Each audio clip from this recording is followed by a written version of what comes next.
Did any of you morons read that last drivel written by Evelyn Miller? My God, but there's a small-minded simpleton. I met him once. Jimmy, did you hear that? I met Evelyn Miller. They used to say at Yale that he has a tiny penis. Oh, don't be shocked. But I can't say for sure. He wouldn't show me. But, my God, what a bore. Who's any man that prefers trees to tits, he gets what he deserves, and that's a fact. I mean, Evelyn Miller. God, he's even got a woman's name, poor bugger. What is it about second sons born into privilege? I'm bored of being a professor. I want to stare at trees. You're a moron, my friend. Evelyn Miller is a famous author within the Red Dead universe. He's heavily admired by Dutch van der Linde, who often mentions him or references his work in passing. Abigail, John, come here. Listen to this. It's like I've been telling you all of these years. What is? Oh, this passage by Mr. Miller. I can't believe I never read this before. Listen, all of you, listen to this. Get on with it.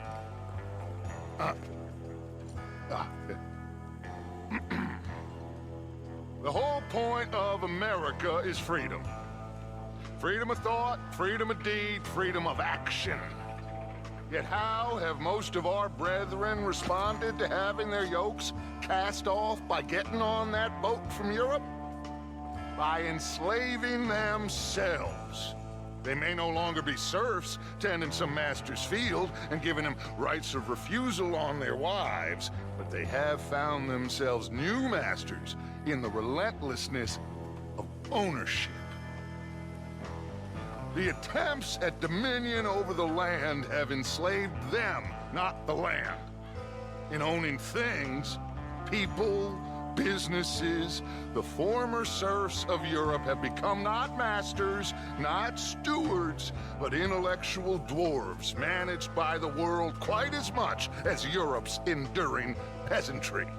And in many ways more so, for they are tricked into believing they are free, whereas the peasant knows he is trapped. Isn't that the truest thing you ever heard? But very briefly in the main story, we do in fact get to meet Mr. Miller ourselves. It's very blink and you'll miss it, so allow me to jog your memory. I believe we've met. We have? At that ghastly party. Oh, Evelyn Miller. Unfortunately so, Mr. Arthur Morgan, at least sometimes. Can I say something rude? Sure. The mayor thinks you robbed him. To be clear, he wasn't very upset about it. He rather liked you. Okay. Do you, I mean to say, can you steal things? Is there a reason you're asking me to incriminate myself, Mr. Miller? He shows up at the mayor's party as well in chapter 4. He's not really relevant to the main story, so it doesn't really matter if I show you every time he's on screen during it. But in the epilogue, this author/philosopher has his own chain of missions, and they take something of a tragic turn. Of course, I'm on about the side mission chain known as the American Inferno Burnt Out. In the Blackwater Legend number 73, we can read an article which gives us a little update as to what's going on with Evelyn Miller before we find him. It reads, Evelyn Miller resigns. Social theorist and philosopher Evelyn Miller has resigned his post at Princeton after increased turmoil regarding his theories on mankind and the savage, announcing that he had become troubled by his own remorseless hypocrisy. The once regaled professor and theorist on what separates the white man from that of the lowly savages left the university in haste and is reported to have retreated to the wilderness to write a book about becoming one with it. Once a fixture at society events in several states, he has long been accused by some as being seduced by fame, with a penchant for entertaining aristocrats in salons with his theories of the rights of man, nature, and the urges of savages. His publisher reports that they have not heard from Mr. Miller in quite some time and are not aware if he is authoring a follow-up work to his best-selling books. In order to find Evelyn Miller, you need to head to this spot west of Blackwater in the Tall Trees region. When you arrive, you will find the man sat atop a cliff overlooking a gorgeous view, looking somewhat absorbed in an existential crisis. Quite a view. Uh-huh. You know, this landscape, these views, this America, it holds us tight. And once we've seen it, we'll never know ignorance again. Maybe. It is that beauty, which really is the eternal beauty that is truth. This is God. Not the proof, but the thing. Not his work, but him. Wonderment is our morphine, I suppose. All us Americans dream of places. They are our God. Our dreams. Us, perhaps. I suppose. Forgive my crude naivete, but are you a cowboy, sir? Not really. Kind of. I am that most worthless of all creatures. A writer. A second guesser of our creator. A dreamer of others' dreams. Okay. Evelyn Miller. Evelyn Miller? A man I knew. He was a great lover of your books. Thank you. But you're not? Most went a little over my head, I'm afraid, but some of the bits he read stuck with me. I'm a terrible fraud, sir. Your friend was deceived. I am God's blithe plaything. And what a feeble game he has begun in me. My mentor never saw things quite like that. You know, I used to write in a study and teach at a university. I taught some Connecticut fops how best to appreciate their topiary. I was a gilded ape. I loathe the man I was. The man I am. Guess we all live with certain ways of coping with what we've done in this life. I enjoyed our conversation. There's a truth in you, sir, a rare truth. Treasure it. I'm living in a cabin over near Tanner's Reach. Come by sometime. Maybe we might talk some more. Maybe I shall. Good day. What stuck with me the most about this first encounter with Evelyn Miller was when John referenced Dutch van der Linde being a massive lover of Evelyn Miller's books. Mr. Miller said your friend was deceived. And if you're intrigued by the incredibly complex character that is Dutch van der Linde, you'll know why that's interesting. As along with a few of his own disciples who came to see him as such, Dutch's own idol sees him as deceived. But back to Evelyn Miller. Though now we must leave him to ponder over the universe, he did tell us to meet him at Tanner's Reach in a few days, as we will find him living in a cabin nearby. Once we arrive, this is the interaction that we'll get. My, the reticent cowboy. Hello? You never told me your name. Jim. No. John Marston. Which? John Marston. Long story. I'm a writer. I love stories. Another time. Guess I'm as big a fraud as you claim to be. I'm trying, John. My wife didn't understand. Doesn't understand. The parish priest has taken to writing me missives about the exact nature of my sins. The parish priest! Can you imagine? Oh, what a petty-minded lot they are. I was attracted by my fraudulent fame, by the idea of me as some kind of provincial seer. It makes me sick. But here, I live like a man. I'm feeble, but alive. I'm a man! For the first time in my life, I'm a man. Okay. Or, I'm still a coward, but a real man would happily die rather than live as I do. I don't know about that. We're all scared of something. Something within us. But me, I'm nothing but fear. Fear and doubt and lies. Just a glimpse of how other men have coped and lived and survived and flourished.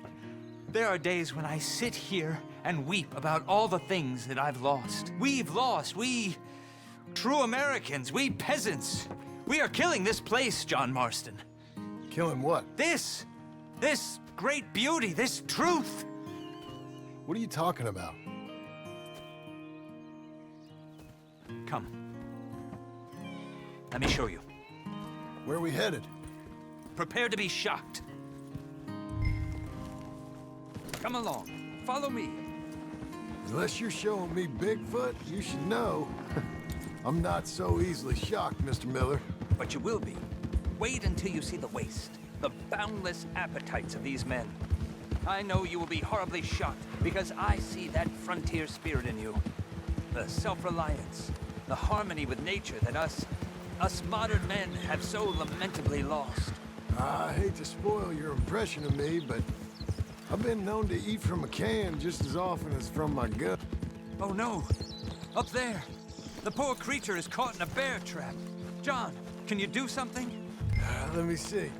Cruelty of Easy there. If you could pry it open, it may Let me recover. try and get you out of this. Those contraptions. They are unforgiving and indiscriminate. You did it! It's free! A second chance at life. Maybe. As long as that wound don't go bad. Still, better to die free than in the jaws of a machine. Now, come on. We have further to ride.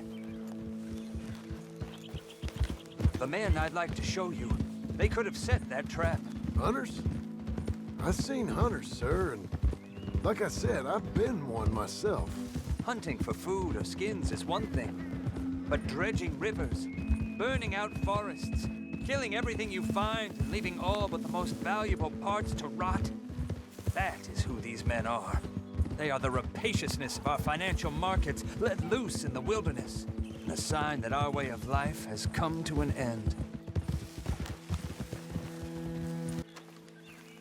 You men are heathens! Ignoble savages! Animals! Shit, look! Look at what What's your problem? You're... So Mr. Miller winds up antagonizing a bunch of hunters and now we're in a fight. It doesn't matter how you deal with these hunters as long as they're dealt with, so obviously I killed them.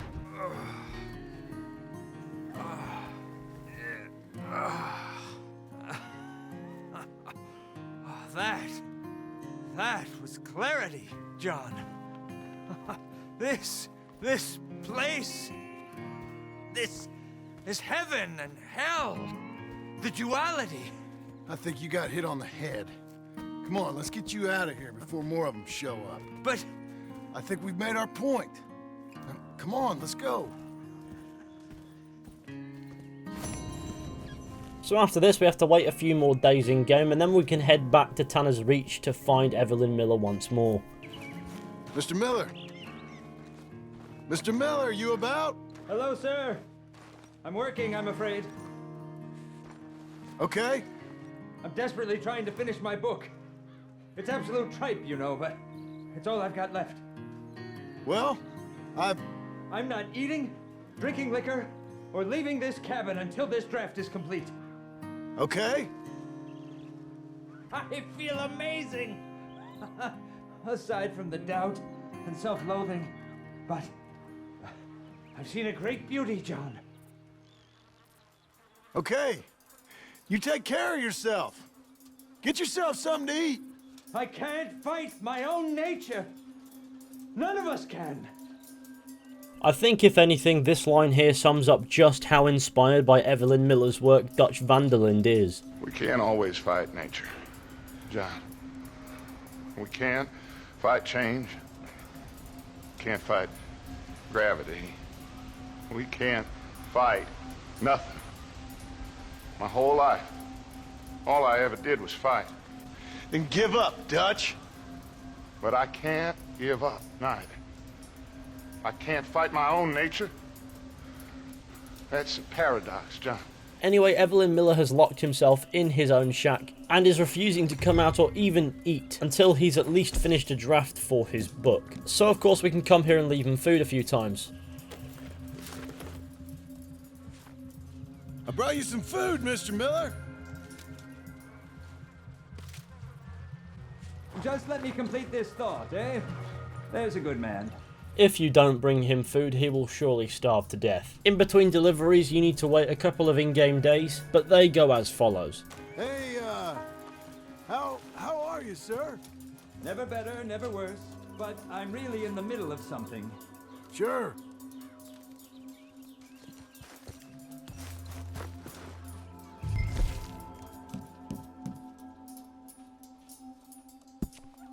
Mr. Miller, I brought some more food.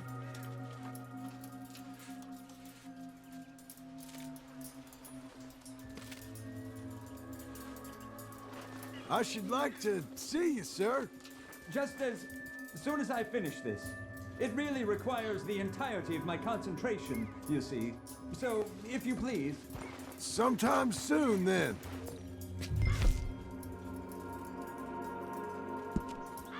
Just, leaving some more food for you, Mr. Miller.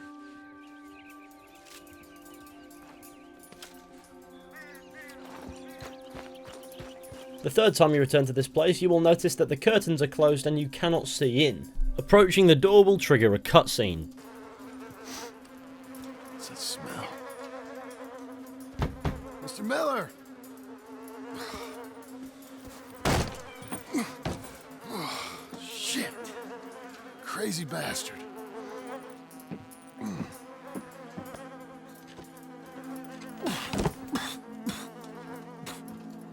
When I'm done, just burn me.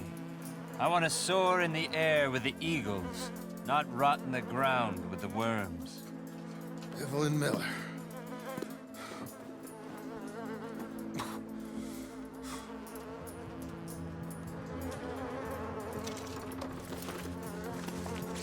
Evelyn Miller is dead, leaving behind a book titled simply America, along with a desire for his body to be burned.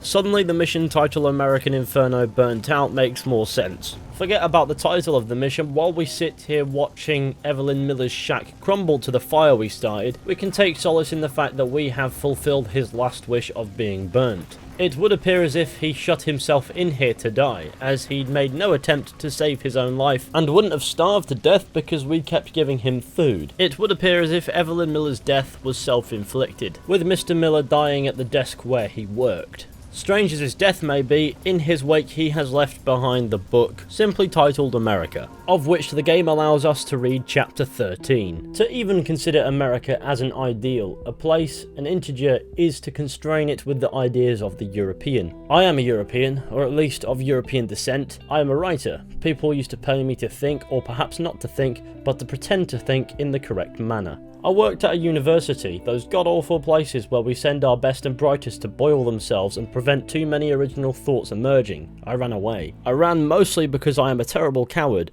and also in part because I was searching for something. In this way, I was both vain and a coward. Maybe I should never have left the university. Here I am, deep in the wilderness, living like a half-cooked hermit, like a truly sightless seer, and still I search, still I do not quite find. Have I and those countless fops born into lives like mine across the East Coast and the Middle West and the genteel parts of the South been forever ossified like so many generations of Europeans before us, into men that are at once not men? Mutate us into thinkers who can never quite think, for we have been denuded of the ability to feel. Was this the method by which the serpent and the apple removed us from Eden? Not by letting us see, but by allowing us to think and thereby forever stopping us feeling. I am almost entirely consumed by my doubts, yet there is within me still a tiny spark that tells me it is possible. This land makes possible the chance of absolution. Absolution from the European hell of thought and back to the Eden in which man can live as a sentient, yes,